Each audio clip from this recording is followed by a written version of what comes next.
I'm Karen and this is Pearl, and we are just going to go over some basic rabbit handling and restraint techniques, particularly in regards to nail trim and grooming. But first we'll just talk about how to approach a rabbit. Any rabbit that you approach, you want to approach with caution until you get to know that rabbit and know what their limits are and how aggressive they might be. You want to always play it safe. So don't ever come from the front towards the face. A lot of, with dogs, we put our hand out to let them sniff. With rabbits, you don't want to do that because a hand coming towards their face is a very large object coming toward their face, and their eyes are on the side, so they may not see it really see your hand until it's pretty close, and that can be scary for them or feel like a challenge to their territory. Instead, you want to approach the rabbit from behind like this, the top of the head or behind the ears. You never want to approach from the front or the side. Basically, there's an area right around here that's what I like to call the danger zone. So the danger zone is any area where the rabbit could bite you if they wanted to. So coming from the front, the side, even the side over here can be the danger zone, because you'd be surprised how fast, or maybe not, how fast they can turn and bite your hand there. So I like to come from the top and straight down behind the ears. Then I know I have control and my hand is not in any danger, and she couldn't bite me even if she wanted to.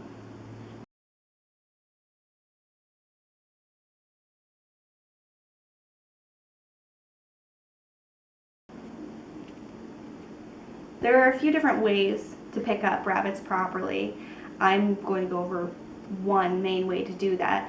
You never want to pick up a rabbit just from the front like this, like a cat, because that leaves their back end hanging. It can make them feel unsafe. They might kick their legs, and it leaves their spine very unstable, and you could drop them or they could injure themselves.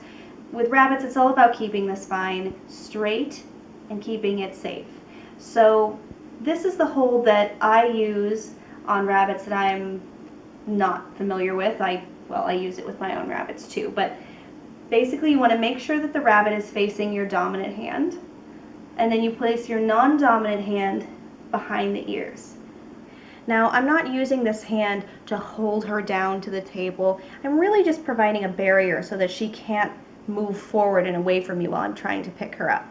And you want to make sure that you're all the way up at the neck like this, because if your hand is here, she can slip right through if she really tries.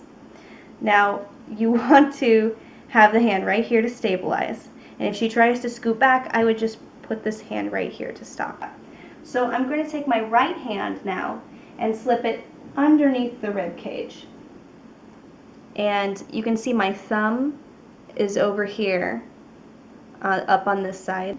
And my forefinger is in front of the front leg, but it's not like that to hold the leg. It just gives me leverage to be around it. So I'm basically holding this end of the spine. Now we need to focus on the other end of the spine, because remember, it's all about keeping the spine safe. I'm going to take this hand, I'm going to make sure my fingers are together, go down, and then go underneath her hips. Not under her feet, just right under her hips.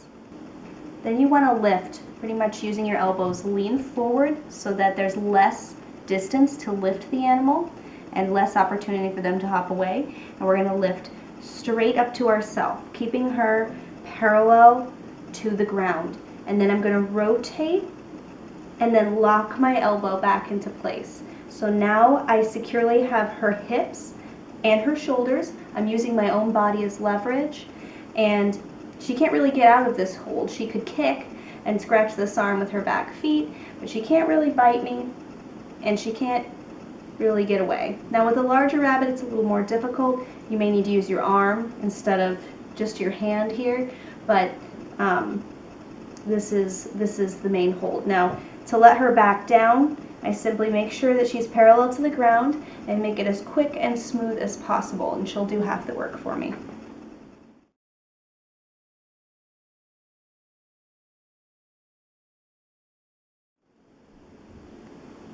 Here are a few holding techniques that you can use when trimming a rabbit's nails.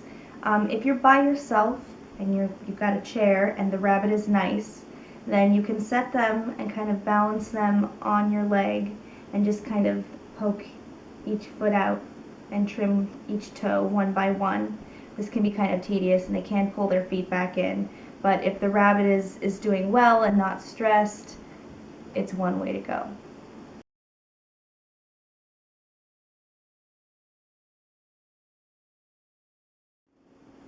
If you're sitting on the ground, you don't have access to a chair, you can certainly do the same technique, just sitting like this. Or if you have, she's kind of small for this, but if you have a bigger rabbit who has a very calm temperament, you can try sitting them in your lap so that their hips, make sure their hips are nice and secure so they're not going to push off.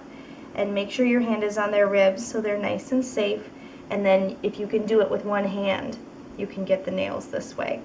Now, holds like this where you're by yourself and you're using one hand to restrain and one hand to trim nails can be difficult and more time consuming because you only have one hand, and if they're black nails, you're going to have a much harder time seeing where the quicks are located.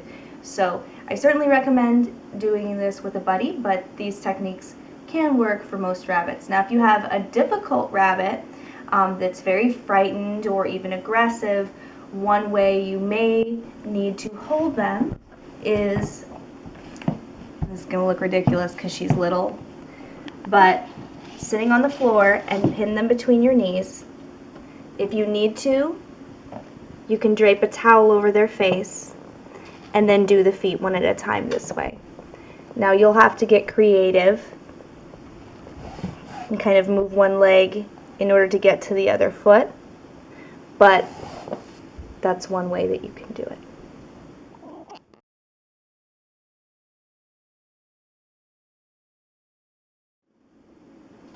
The most efficient hold for nail trimming that I've come across is a two-person hold. So one person would be picking up the rabbit in a very similar way to how you would normally pick up a rabbit, except instead of having her side parallel to you, you would be picking her up with her belly facing outwards. So again, my hand is going under her rib cage and my other hand is going underneath her hips, but I'm going to lift her so that she's facing outward. Now this is a very secure hold. I'm holding the hips here, not the feet, but the actual hips, and I'm holding the ribs up here. Now, when the other person is trimming the nails, I can use my forefinger and my thumb to kind of steer her head from side to side in case she gets a little nippy when they're reaching around the feet that may be near the face at that time. Let her back down here before she gets nervous. So, even though this hold requires the work of two people at the same time, it's actually faster, and that's what makes it more efficient, because one person can wholly be focused on the security of the animal, and the other person can be wholly focused on trimming the nails. So really, they don't have to worry about the rabbit hold, they can just quickly trim each of the nails. And so even though it takes two people, it actually gets done a lot faster, and the hole is more secure, and potentially the nail trim itself is done better. So that's the hold that I recommend. Now, say you have a rabbit that's very, very nervous, and you have two people available. You can hold them on the floor like I showed before in between your knees, but if you have a tabletop surface like this is pretty ideal. So if this rabbit was becoming aggressive, which she can be, believe it or not, don't believe those sweet little eyes of hers, one person can hold the rabbit like this. Now see how, again, I'm kind of holding near the jaw here, so I have kind of control of her head.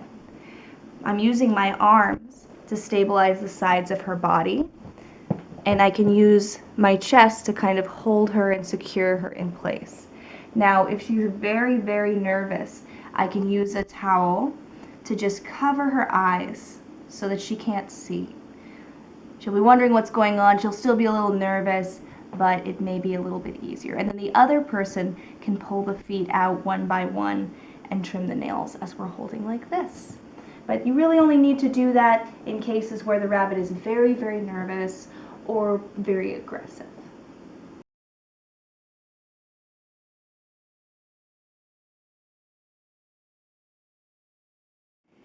Here are some holding techniques that may be useful for when you're grooming your rabbit.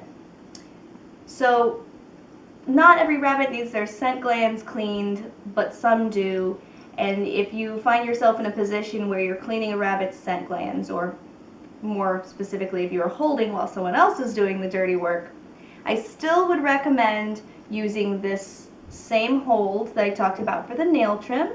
Now if you have a tabletop like this, you can kind of, get your squat on and set the rabbits, or set your hand on the table. You're still holding the hips, but the table gives you a little extra stability, and the rabbit will sense that stability and will, every bit of confidence like that, every bit of stability makes them feel a little bit more calm. Now there is another kind of hold. I'm not as big of a fan of it. If the rabbit's being very difficult and you feel like you can safely do it, you can go from here and hold all 4 feet so that the other person has a clear view of that area. If you're doing this though, make sure they are very securely being held against your body and that you're not putting pressure down against the table. So use with caution, only if you need it. Now, most of the grooming that we're doing on rabbits that isn't nail trimming is brushing. Now, I'm lucky, my girl doesn't get mats because she's got nice short hair, but a lot of rabbits have long hair and they come into our outreaches needing brushing. So if you're by yourself, it can be difficult to get all the areas.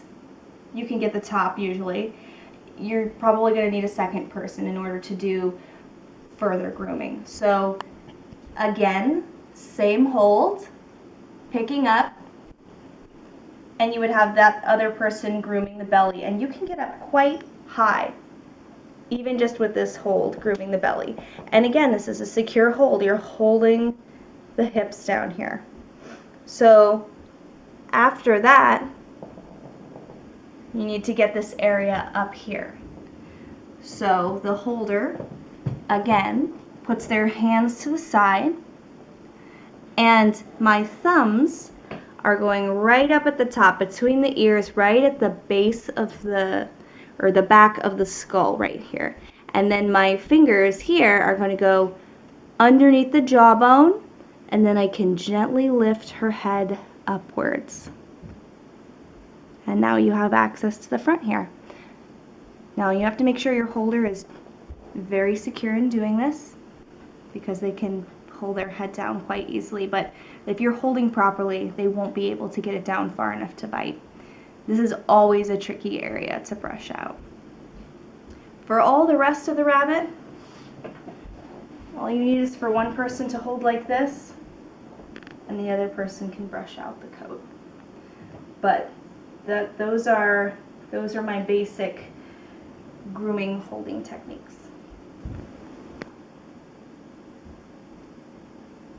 So thank you for watching. I hope you found this training video informative and helpful. If you have any further questions or would just like to learn more, please visit the Rabbit Advocates website at www.rabbitadvocates.org.